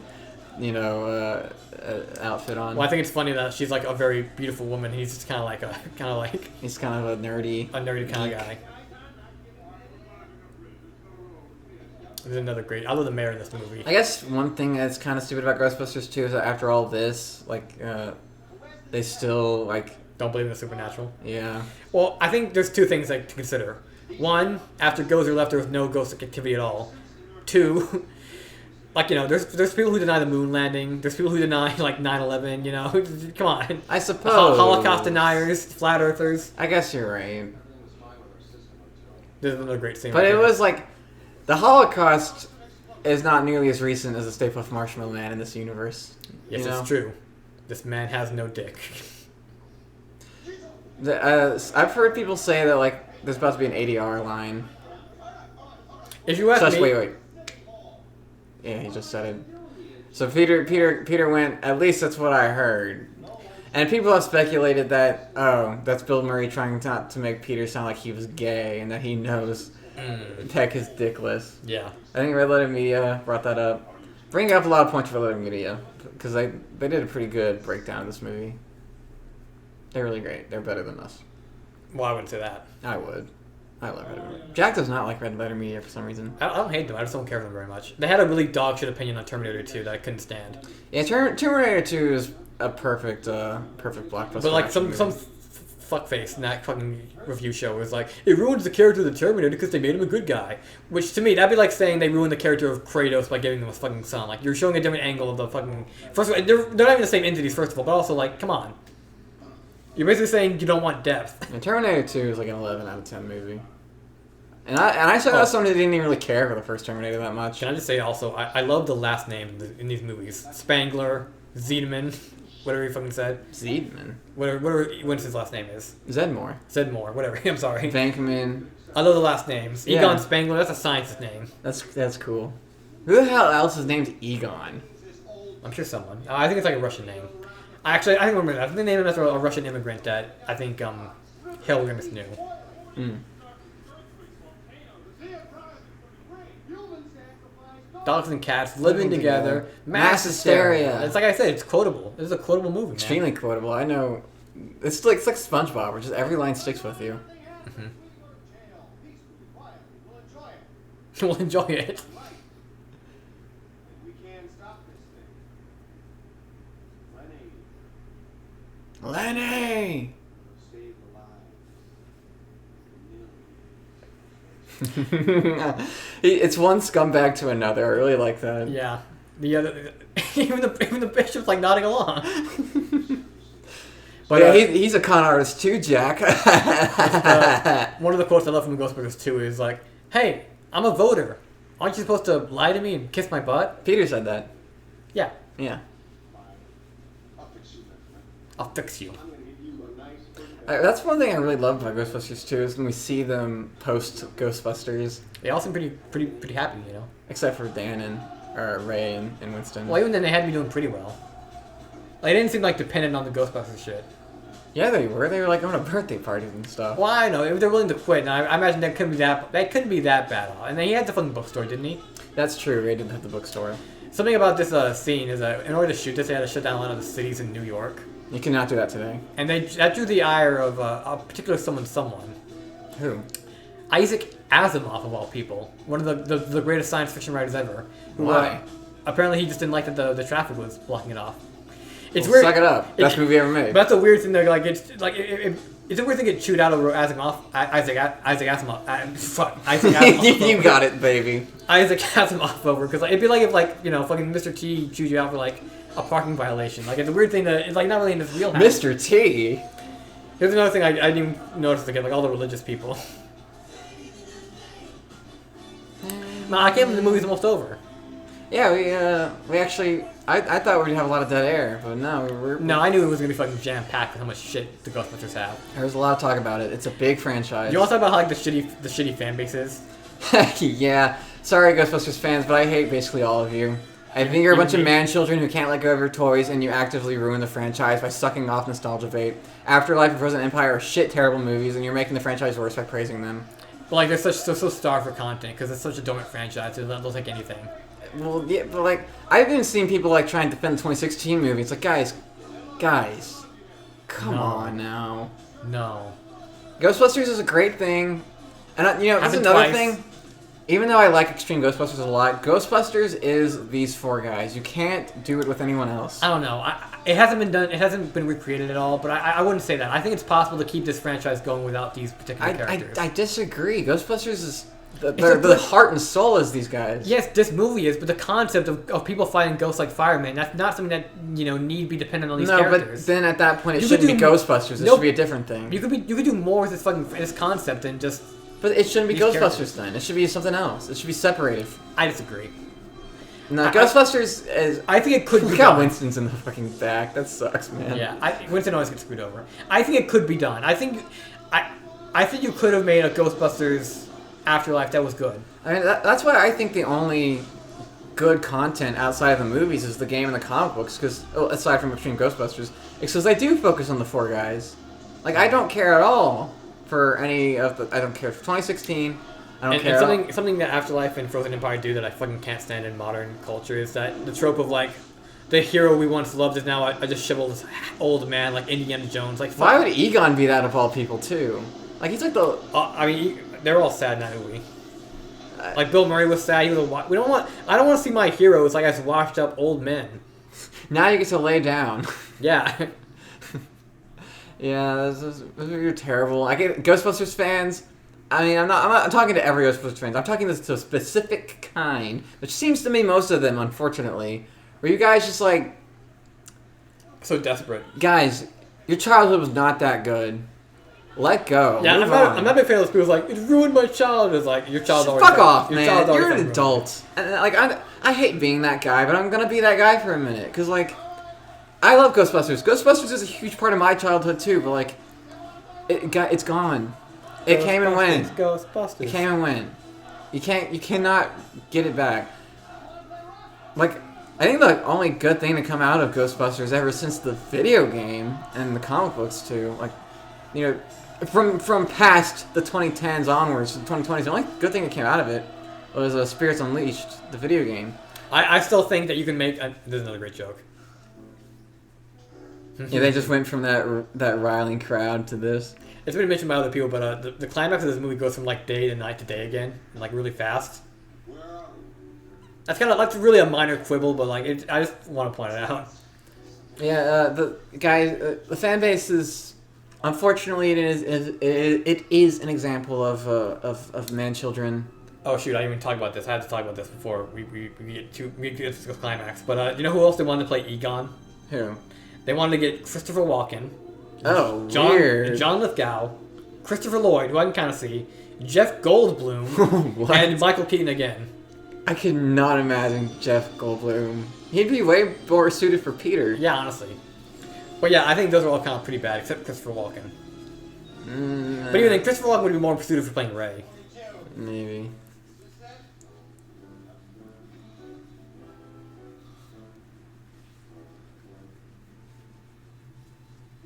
I feel as if we live in the universe where we got the perfect version of this movie. Yeah, it's kind of lightning in the bottle. Mm-hmm. And I think that's kind of scary to think about, the fact that it really didn't have to do much to talent necessarily, but not to downplay. No, not to downplay the talent, but like a lot of it has to do with like kind of like things just working out just right, you know. You know, I'm gonna go back. You know, trailing back to the fandom stuff. What else is there to say? Well, I think like I think the Ninja Turtle fan base is kind of like the parallel, like the good version of the Ghostbusters fan base. Yeah. Because the Ninja Turtles fan base, it's made up of, you know, man children who can't let go of their toys, but like it's consistently getting really good media, and like and I feel like they're not as discouraging to children. As, and it's also it gets reinvented pretty well for the most part. Yeah, I can see that. Ghostbusters is the bad version. There are a lot of different versions of Ninja Turtles, and not all of them work, but a lot of them they're usually very distinct from each other, and I can appreciate that. I think most of them are pretty good. I think the spectrum is like of like 80s franchises getting. It was like daylight in that one scene, but now it's nighttime again. That's kind of weird. It was a big building. The stairs took a while. Yeah, I guess so. Maybe it's like Batman, where like, the sky is just red, even though it's day, or something.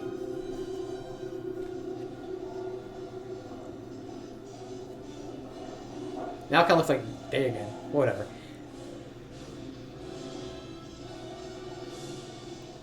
Again, great music. I want that music to play whenever I get out of bed. Dracula rising from the tomb type beat. Yeah, for sure. You gotta wonder what kind of direction they were given to do that. Alright, now get on all fours. It's kind of confusing how it works. Like, it feels like Zool and Vince Clortho were like physical beings, but they needed to possess someone, and now they're just kind of back to being physical beings again. Well, because, you know, the fucking portal or whatever kind of fully realized them. Yeah, they looked fully realized before. So I gotta talk about this. They were slow. Well, I don't know. We gotta talk about Gozer the Gozerian for a second. I think she's a great villain, and you build up to. But if you want a villain that's more in the story, I think Vigo is a little bit better. Oh, Gozer is way more involved in the story in the game. Like Gozer is like a looming threat over the whole game. But initially, one of the visions for Gozer was him appearing as a kindly-looking man in a suit. He was gonna take the form of Ivo Shandor, and he was going to be played by Paul Rubens, of all people. Ego Shandor. Or Evo. I pronounce him either way. This look was inspired by David Bowie, predominantly. Oh, yeah. No doubt. And the novelization, Vince Clortho and Zool kind of salute when they see her. Actually, the game is where they defeat Shanador. And in fact, yeah, he becomes a guy. In that game, he's played by Captain Knuckles. Oh wow, really? Yeah, who's Bill Murray's brother. Huh. And in the Ghostbusters Afterlife, he's played by J.K. Simmons. So isn't that funny? Every time they consider, that's right. every time they cast him, they always consider someone a famous voice actor. Here, look, this is a great line. Again, that juxtaposition of like these working class kind of guys fighting God. I order you to cease any and all supernatural activity and return forthwith to your place of origin or to the nearest convenient Parallel dimension. Oh, thanks very much, Red. Are you a god? Great voice too. Mm-hmm. You should see the behind the scenes where you see the actual actress speaking. It's really surreal. No.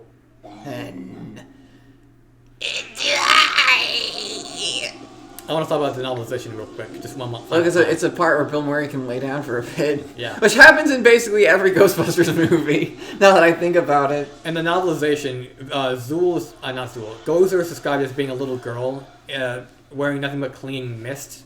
She'd have, like, eyes that weren't just red, but, like, literally, like, organs, like hearts. And she had sort of really long hair that's translucent that leads back to the portal. As if that was, like, her lifeline to her home dimension. Damn, that's cool as fuck. That is a cool... Like she's, like, a diver or some shit. But, yeah, I think that's a really cool design. That is a cool design. I would have preferred to see that, actually.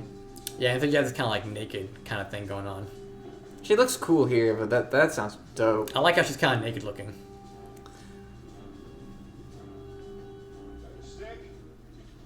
Oh, yeah. There's a bit of an innuendo here. I love that NSYNC moment. So do you consider Peter as the leader of the Ghostbusters? I've seen a lot of people say that he is. I don't think they have a leader. I think they're democracy. Pure democracy. And in fact, in the original, kind of when they were first drafting the movie, they considered giving the Ghostbusters like a boss, like a commissioner. I'm really glad they decided against that. Yeah, me too. What is she jumping over here? The gate? Because it looks like there's a ceiling. It was a big Okay. fucking thing. Nimble little minx. Aim for the flat top. I love the proton pack sound. It's up there with the lightsaber. Yeah, great sound design. I promise I'm not just gonna repeat Red Letter Media shit this whole video. You should have done what I do and never watched them. Nah, I love them. They're the best. They're like the only YouTubers, or the only like movie reviewers I watch. I can't forgive them for Terminator 2. I don't know. You have an issue with their prequel. It's commentary. Miller time. This looks extraordinarily bad. I want to say that more often in my life. This looks extraordinarily bad. If you were choosing the form of the Destructor, who would you choose? Like subconsciously. Well, it doesn't really matter. Like, if you ask me who I'd pick... No, because like Ray obviously didn't do it on purpose. That's just what popped in there. Who do you think would pop in there for you? The Destroyer. Probably like Godzilla or something. It'd probably be like a porn star I just jerked off to for like the day before or something. Yeah, like Angela White. Oh my god, Angela White's destroying New York City! A giant naked Angela White destroying this. That'd be pretty hot, but... That would be hot. Damn.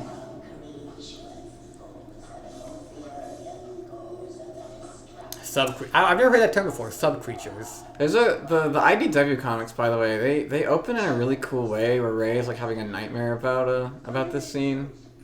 It's pretty dope. It's pretty traumatic.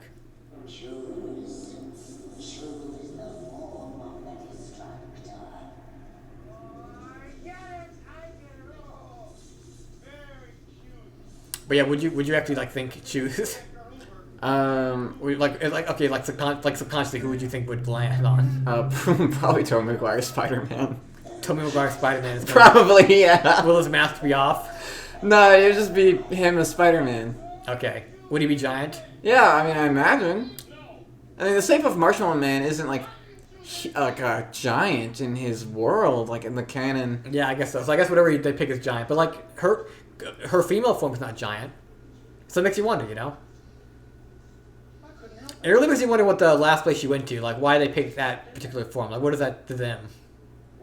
Well, I think it's implied that she chose to look that way for this. I think in the novelization, it's stated outright that like she just appears as the last form she took in her whatever planet she destroyed last. I'm going to assume the novelization and movie are separate canons. Yeah. It's a staple of Marshmallow Man. Great design, great monster. He's a marshmallow, but he looks ghost-like. the Stay Puft Marshmallow Man. I don't know. Yeah. What a great shot, too. It's iconic. If you maybe pick like a top 10 like best kaiju, Stay Puft would be in there. Does he count as a kaiju? Is he big enough for that? Yeah, he's big enough for that. He probably wouldn't really handle himself all that well, and if he was like fighting the Godzilla. We're not saying who's the most powerful. We're just saying who's the best. Okay, that's not. He is pretty great. I love that effect too, of his eyes moving. It's very uncanny, like a live action cartoon, or like a theme park mascot. And just to clarify, because I've always been a little iffy on this, that is Gozer, just in a different form. Mm-hmm. Okay. Yes. Something that could never ever possibly destroy us. Mr. Stay Puft. Like Gozer's not watching this, you know. If you had to pick a form to like make sure to like try to be as harmless as possible, would you pick Toby still? Oh, to be as harmless? No. That'd probably actually be worse than the Stay Puft Marshmallow Man. Yeah, because that keep you strong and shit. Yeah. Not nearly as clumsy. Imagine his webs like flood buildings. What would you pick to like try to mitigate the harm? Oh shit. Maybe the mouse droid from Star Wars. No. Like it'd crush people underfoot. Yeah, it would.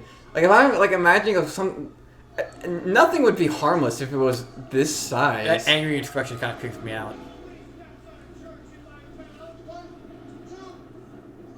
Roast him. I don't know. Great I expression. feel like there's nothing you could make giant that would be harmless. Yeah. And what would you do to maximize harm? I don't know, Hydro Man. Hydro Man. Yeah. Flood people. I don't know if Hydro Man would be my fifth pick. I maybe pick like the Human Torch or something. We've been going about this all wrong. This Mr. Stay Puft is okay. He's a sailor. He's in New York. We get this guy laid. We want Oh, Peter, he can't even turn it off when his life's being threatened. Yeah, that's something I love about I love jokey protagonists like that when like even their lives are in horrible danger. Yeah. The Care Bear stare. Excuse me, Egon. You said crossing the stream. Yeah, You're going to endanger us. You're gonna I can never interpret what Ray, like, what he's feeling when he says it like that. I can't tell if he's, like, agreeing or, like, disagreeing or... I don't know what to make of that. Orgasm face. He's gotta rub one out before the world fucking ends. I guess he really loves Ray. I will say, it is kind of... Him and Ray have a good bromance going on. Oh yeah, they really emphasize that in future stuff. Did I mention how in the novelization they Gozer and Vince Close saluted Gozer? I did not know that. Yeah, it's kind of weird. I need to read that, it seems. I will say, it is kind of bullshit that every single time they cross the streams, it always just so happens to work out in their favor. It doesn't like it's really a random thing. If you think about it. I mean, it's supposed to be like such a small chance. It almost seems like, you know, like I think like this moment right here, I can pass it here if this was like the one and only time. And you know, I imagine something with the portal is probably helping whatever. I mean, it's a pretty random thing that like, why would crossing the streams like reverse like a dimensional portal? I don't get that.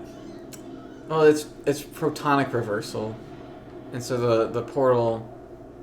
Whatever, I can believe it. But like in the game it works out, and do they do it in fucking in Afterlife? I don't think so. I feel like how did they beat them in Afterlife? I forgot. I feel like they did cross the streams. That movie's so fucking boring. It is boring. By the way, they use shaving cream, not marshmallow goo. Also, you'll see how all of them are covered in it. Bill Murray, he's got like a little bit on his head and shoulder, and that's it. He's a pussy. Oh yeah, it's it's classic Bill. Classic Bill. Yeah, I hate how they had to reuse Gozer from Afterlife. I don't know why they fucking did that. There's so many fucking potential. It made so much more sense in the game. So like the plan involves it's the same problem with like the Palpatine shit. Like his plan involves him getting killed the first Somehow time. Gozer returned. Did it yeah, that's what I'm saying. Like, did Gozer's original plan include this? Like, was she planning on getting iced here? Because that's kind of stupid.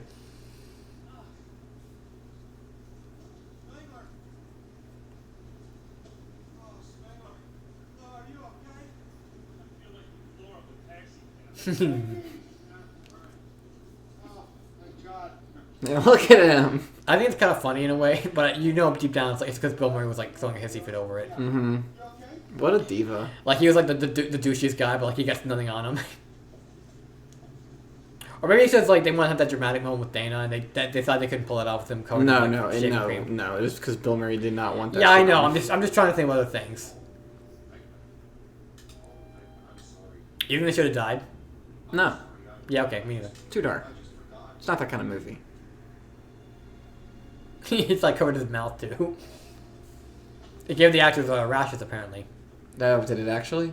Yeah, like some not nothing serious, but like some minor irritation. Cause like it's fucking shaving cream, you know. I didn't know leaving it on like that could do that. Well, it's not meant to be fucking leave it on for like hours at a time. Did they have it on for hours? How long does the shoot take? I don't know. I mean, shoots take hours, you know. I don't know what to tell you, man. I like the idea that they got encased in the statue, like the beginning, how they were statues. Yeah, I think that's neat. it's kind of confusing how this whole thing works, but whatever. How's it confusing? Like, that's what I was thinking. Like, they have a physical form right off the bat, it seems, and then they possess them, and then they have physical forms It's like again. a cocoon. They don't even know his name. I just realized that. They don't even know his name.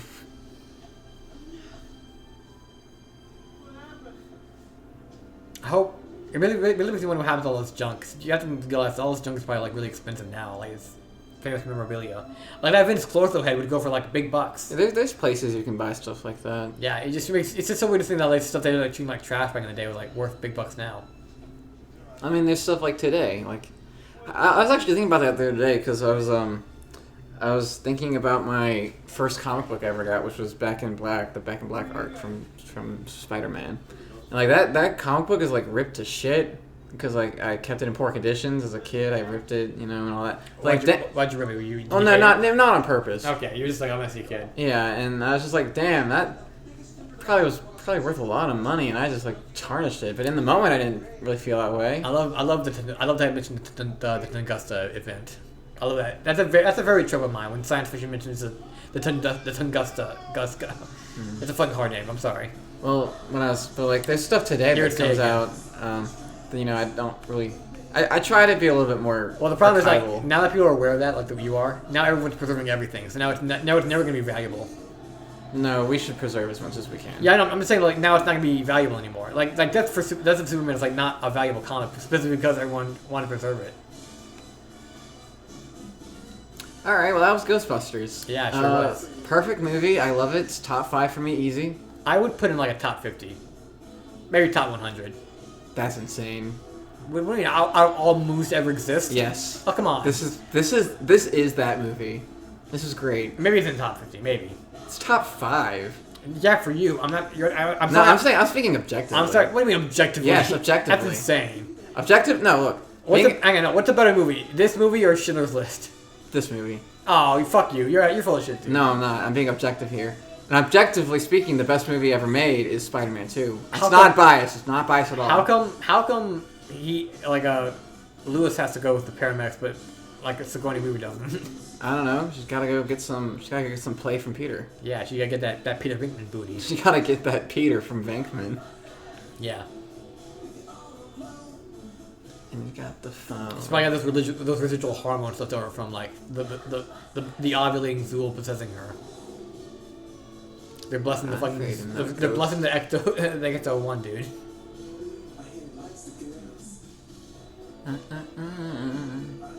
So yeah, Bill Murray quit acting for a few years after this movie because his indie project failed. He studied philosophy and stuff for like a little bit, and he came back with like Scrooge. And even then, it was like they even played him like, oh, he's coming back and he's playing with ghosts again. Who's that guy? It's me. So, is there anything else you want to mention before the movie's completely over? Let me go through my notes real quick.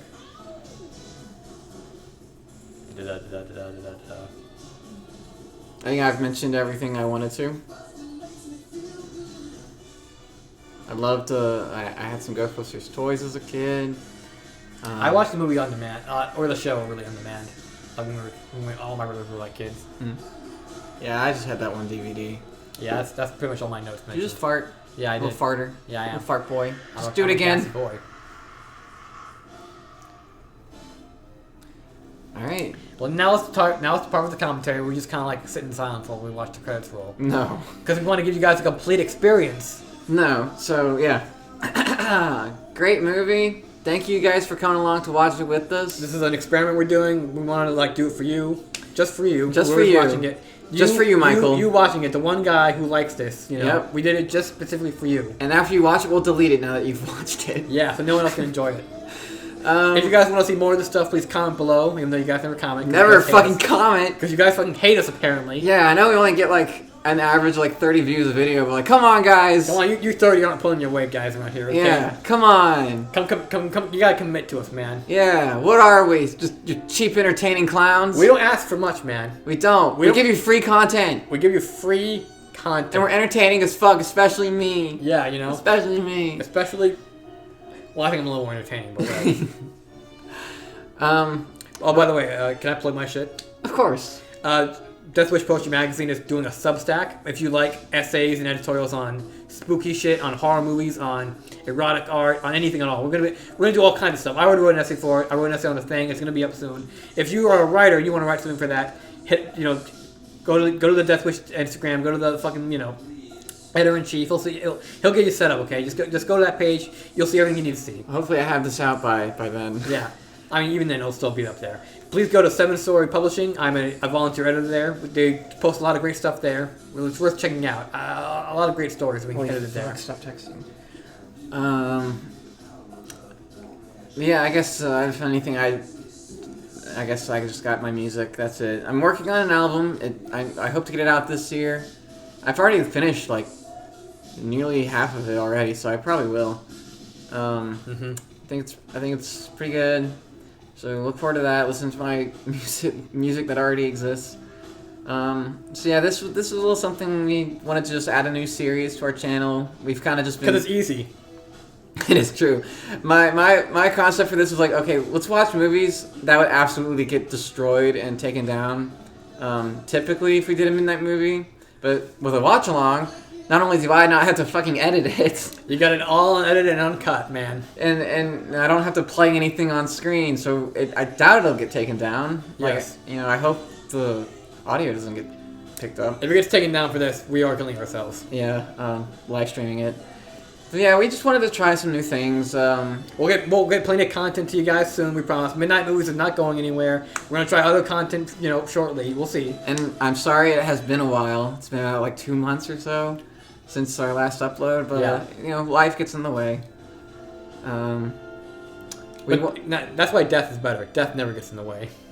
You experience death once, and that's it. Yeah, and it's fair too. Everyone gets one death, guaranteed.